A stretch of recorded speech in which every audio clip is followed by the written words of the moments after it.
भारतीय राजनीति में ना एक ऐसा कानून है जो सरकारें बना भी सकता है और गिरा भी सकता है। आज हम बात करेंगे उसी दल बदल विरोधी कानून यानी एंटी डिफेक्शन लॉ की। चलिए इसे अच्छे से समझते हैं। अच्छा, इसको समझने के लिए एक सिचुएशन लेते हैं। मान लीजिए एक पार्टी है जिसके राज्यसभा में 10 एमपीज हैं। अब उनमें से 7 एमपीज निकलकर विपक्ष में शामिल हो जाते हैं। तो सवाल ये है कि क्या उन 7 एमपीज को डिस्क्वालीफाई किया जा सकता है? तो इसी सवाल का जवाब ढूंढने के लिए हम इसी सिचुएशन को एक केस स्टडी की तरह देखते हैं। फर्ज कीजिए कि आम आदमी पार्टी के 10 में से 7 राज्यसभा सांसद बीजेपी में शामिल हो जाते हैं। तो इसका सीधा सा और थोड़ा चौंकाने वाला जवाब है कि नहीं, बहुत ज्यादा संभावना है कि उन्हें डिस्क्वालीफाई नहीं किया जाएगा। पर ऐसा क्यों? इसका जवाब एक बहुत ही खास कानूनी नियम में छिपा है। ये सारा खेल टिका है एक रूल पर, जिसे कहते हैं 2/3 मर्जर रूल। यही वो नियम है जो तय करता है कि कब दल बदल नहीं माना जाता बल्कि एक लीगल मर्जर बन जाता है। इस पूरे कानून की जो चाबी है ना, वो एक बहुत ही सिंपल से फ्रैक्शन में छुपी हुई है, और वो मैजिक नंबर है 2/3। जी हाँ, 2/3। कानून ये कहता है कि अगर किसी पार्टी के कम से कम 2/3 लेजिस्लेटर्स यानी विधायक या सांसद एक साथ मिलकर किसी दूसरी पार्टी में जाने के लिए तैयार हो जाते हैं, तो उसे डिफेक्शन नहीं बल्कि मर्जर या विलय माना जाएगा, और ऐसी सिचुएशन में उन पर डिस्क्वालिफिकेशन की कार्यवाही नहीं होती। मतलब अगर कानून की भाषा में देखें तो संविधान की 10वीं अनुसूची के हिसाब से अगर किसी मेंबर की ओरिजिनल पॉलिटिकल पार्टी का किसी दूसरी पार्टी में मर्जर हो जाता है और उस पार्टी के कम से कम 2/3 विधायक या सांसद उस मर्जर के लिए हाँ कर देते हैं, तो उन्हें डिस्क्वालिफिकेशन से छूट मिल जाती है।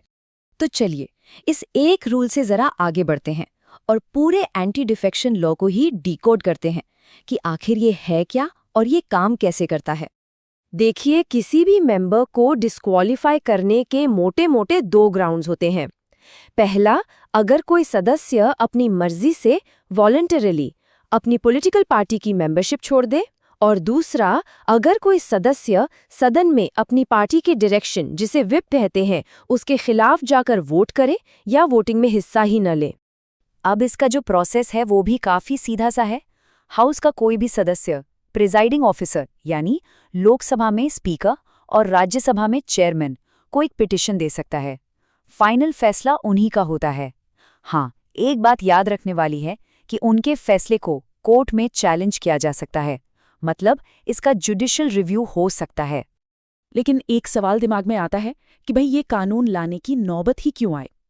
इसके लिए हमें इंडियन पॉलिटिक्स के उस दौर में जाना पड़ेगा जिसे आयाराम गयाराम का दौर कहा जाता है। ये मजेदार मुहावरा 1967 में तब फेमस हुआ जब हरियाणा के एक एमएलए गयालाल ने एक ही दिन में 3 बार पार्टियां बदल लीं। ये एक घटना ही उस दौर की पॉलिटिकल इंस्टेबिलिटी को दिखाने के लिए काफी है। तो देखते हैं कि वक्त के साथ ये कानून कैसे इवॉल्व हुआ। 1967 से 72 के बीच डिफेक्शन के करीब 2000 मामले सामने आए। इस प्रॉब्लम से निपटने के लिए 1985 में 52nd अमेंडमेंट के जरिए संविधान में 10th शेड्यूल जोड़ा गया। उस वक्त इसमें 1/3 सदस्यों के अलग होने को स्प्लिट मानकर छोड़ दी गई थी, लेकिन फिर 2003 में 91st अमेंडमेंट आया जिसने इस स्प्लिट वाले प्रोविजन को ही हटा दिया और 2/3 सदस्यों के मर्जर को जरूरी बना दिया। तो जो मेन फर्क है उसे समझना बहुत जरूरी है।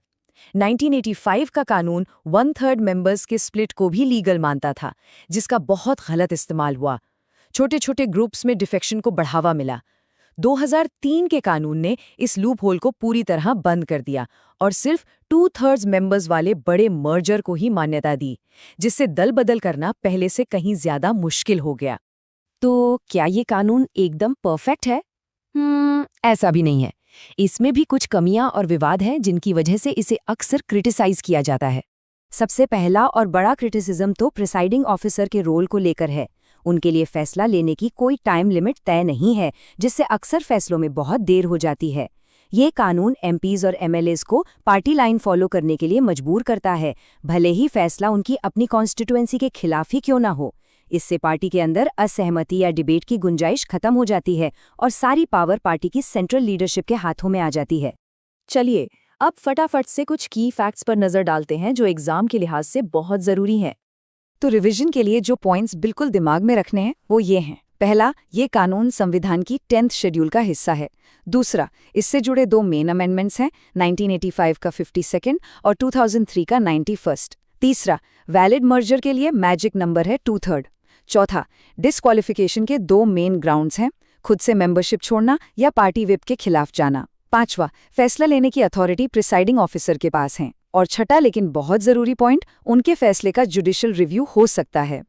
और आखिर में एक सवाल जिसके बारे में सोचना जरूरी है, क्या एंटी डिफेक्शन लॉ ने सच में पॉलिटिकल हॉर्स ट्रेडिंग को रोका है या बस इसे और बड़े लेवल का और ज्यादा महंगा बना दिया है?